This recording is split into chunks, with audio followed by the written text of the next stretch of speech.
बोलिए सद्गुरुदेव की जय। परम सम्मानित सज्जनों एवं भक्तिमय माताओं, लोग भीड़ के पीछे दौड़ते जा रहे हैं। चमत्कार का नमस्कार होता जा रहा है और सत्य ज्ञान से बहुत दूर होते जा रहे हैं। सदगुरु कबीर साहेब सत्य ज्ञान के राही है और सत्य का ज्ञान बताने वाले हैं, जिसमें अंधविश्वास, चमत्कार, मान्यता और पाखंड की बातों को छिलके की भांति फेंककर उतारने वाले। और सदगुरु कबीर सत्य ज्ञान के इच्छुक को सावधान करते हैं कि वह किसी भीड़ को देखकर तथा उसकी महिमा में प्रभावित होकर उसमें न घुसे। हर समय में ऐसे गुरु नामधारी होते हैं जो मनुष्यों की भीड़ जुटाने के लिए अपने व्यक्तित्व में चमत्कार जोड़ते हैं। वे किसी तथाकथित ईश्वर और भगवान के अवतार बनते हैं, सिद्ध बनते हैं, चमत्कार के नाम पर जालसाजी करते हैं, योग के नाम पर भोगों की लूट देते हैं।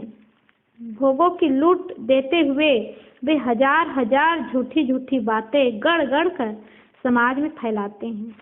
और इस वातावरण में संसार के अंधे लोग उनके पास इकट्ठे हो जाते हैं। अंधे केवल गंवाई तथा अनपढ़ लोग ही नहीं होते, किंतु शहरी तथा पढ़े लिखे लोग भी होते हैं। अंधे का मतलब ये नहीं कि जिसकी आंख नहीं है, आंख होते हुए भी जिसके विवेक और विचार की आंख नहीं है, सदगुरु कबीर ने उसको अंधा कहा है। इसलिए कहा है, ऊपर की दो गई हियऊ की गई है राय, कहीं कबीर जाके चारे गई ताकू का हो पाए। जिसके विवेक और विचार की आंख ही नहीं है, उसके लिए क्या उपाय किया जाए।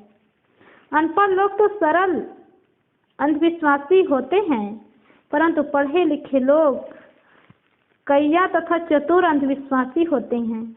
वे नाना षड्यंत्र रचकर तथा विज्ञान का भी दुरुपयोग करके अंधविश्वास की सिद्धि करते हैं। जहाँ चमत्कार के नाम पर जालसाजी है, वहाँ पर पढ़े तथा अनपढ़ भोले लोगों की भीड़ इकट्ठी हो जाती है। उस भीड़ की प्रशंसा करते हुए वे लोग कहते हैं, हमारे गुरु के बड़े बड़े चेले हैं।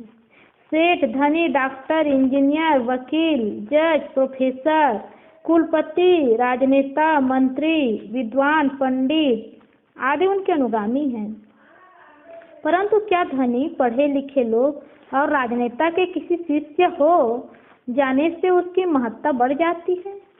धनी तथा कथित विद्वान तथा नेता कम अंधविश्वासी नहीं होते।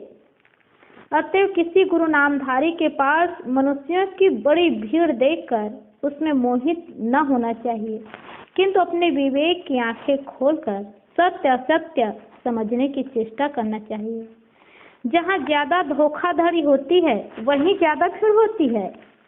जहाँ सत्य का सौदा होता है वहाँ प्रायः थोड़े लोग होते हैं। इसलिए साधक को क्वांटिटी नहीं किंतु क्वालिटी देखना चाहिए, अर्थात संख्या नहीं गुण देखना चाहिए। प्रायः लोगों को भीड़ का मोह होता है। लोग समझते हैं कि जहाँ बड़ी भीड़ है वहाँ सत्य होगा, या उनको पता नहीं कि बड़ी भीड़ सदैव प्रायः चमत्कार का झांसा देकर इकट्ठी की जाती है। पुत्र, धन, निरोग्यता, विजय, प्रतिष्ठा, पद एवं तथाकथित रिद्धि सिद्धि पाने के लिए ही अधिक लोग लालायित रहते हैं।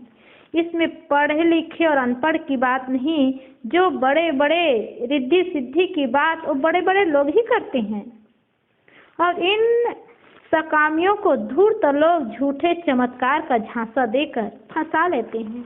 ऐसे लोग सदैव थोड़े होते हैं जिन्हें सत्य ज्ञान की इच्छा है, जो रहस्य की गुत्थी सुलझाना चाहते हैं, जिन्हें जीवन में सद्गुण, सदाचार, स्वरूप ज्ञान एवं स्वरूप स्थिति प्रिय है।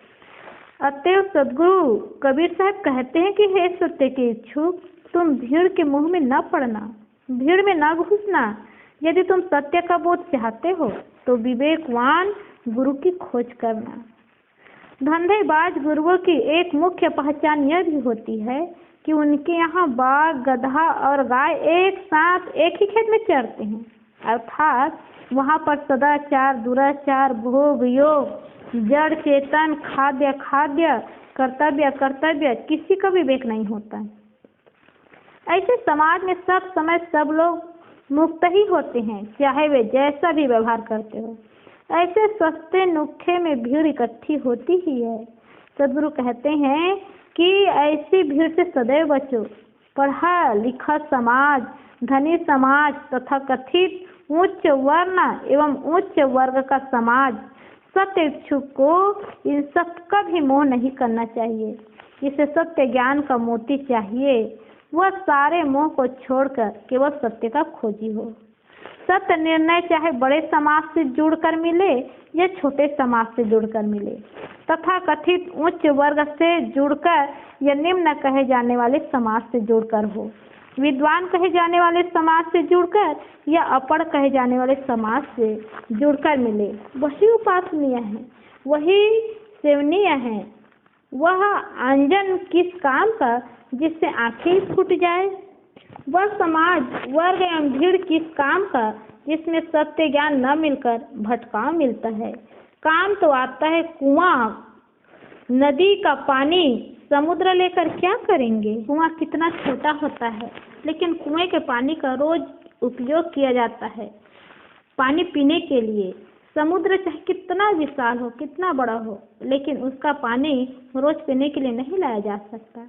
वैसे ही सत्य ज्ञान केवल भीड़ में ही हो, बड़ा समाज हो, बड़े लोग हो, बड़ी जगह हो, तभी सत्य ज्ञान मिल सकता है, ऐसी बात नहीं है।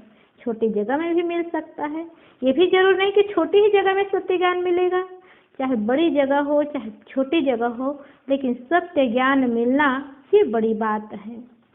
सदगुरु कबीर साहब उदाहरण देते हैं कि कुआं का पानी, नदी का पानी काम तो आता है और समुद्र लेकर क्या करेंगे? मतलब भीड़ में भूलने वालों को सावधान करते हैं कि जहाँ हमारा कल्याण का काम हो, जहाँ सही मार्ग मिले, जहाँ सही दिशा निर्देश हो, वहीं जा करके हम सत्य ज्ञान को ग्रहण करें।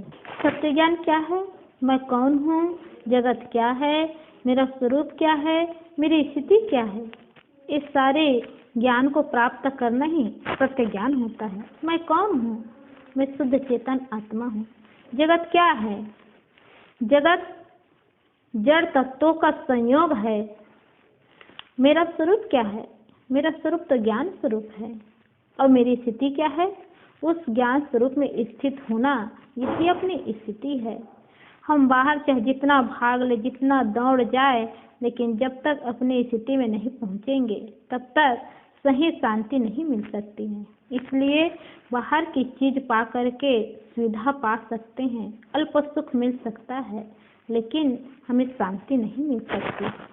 सत्ता पा करके, संपत्ति पा करके, सम्मान पा करके और सुख पा करके हम अनंत शांति को नहीं पा सकते और ये शांति नष्ट हो जाती है।